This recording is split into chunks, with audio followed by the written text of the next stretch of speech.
with independent senator from Vermont, Bernie Sanders. Senator Sanders, former Congressman Sestak here just raised the possibility of one way of dealing with Citizens United, short of a constitutional amendment, is a piece of statutory of legislation that would say that actually shareholders have to, at the very least, vote on, sign off on any political expenditures. What do you think of that idea?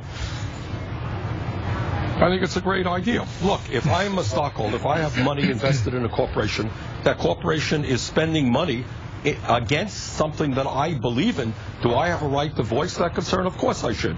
The other things that you can do, short of a constitutional amendment, for example, is, Chris, if I put an ad as a candidate, and I'm running for re-election, I put an ad on television, I have to say, I'm Senator Bernie Sanders, I approve this ad. There's legislation out there right now that we can't get any Republican support for, to say that if the CEO of Bank of America is putting money into an ad, let that CEO. Yeah. I'm the CEO of ExxonMobil. Yes. I approve this ad. And the third thing, which is of great concern, by the way, is if you have companies in this country that are controlled by, say, the Chinese government, Chinese money, right now they can play an active role in putting ads on television. I think most Americans think that would be a crazy idea, so we want to make sure that at a certain level, foreign interests are not intervening in American politics. Bob Herbert here. Senator, I agree with you that you need bipartisan support if you're going to succeed with the constitutional amendment.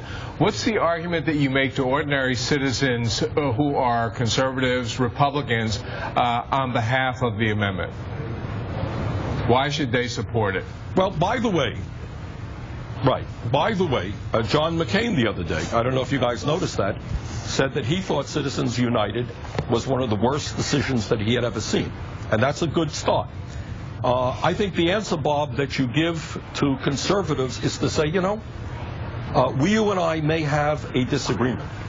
But I think you will agree with me that it is absurd that an individual, an entity, you don't like trade unions, well, they may give me or put millions of dollars into an ad. Do you really believe that that's what democracy is supposed to be about? And I think once you get outside of the belt, when you talk to ordinary people, many Tea Party people, they will agree. They are a grassroots organization. Many of them are working class people.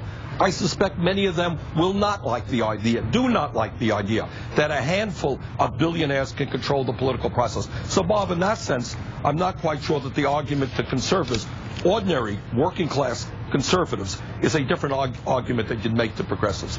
I want to thank independent senator from Vermont, Bernie Sanders, for taking the time to join us this morning. Senator, I really, really appreciate it. Hope we can have you back.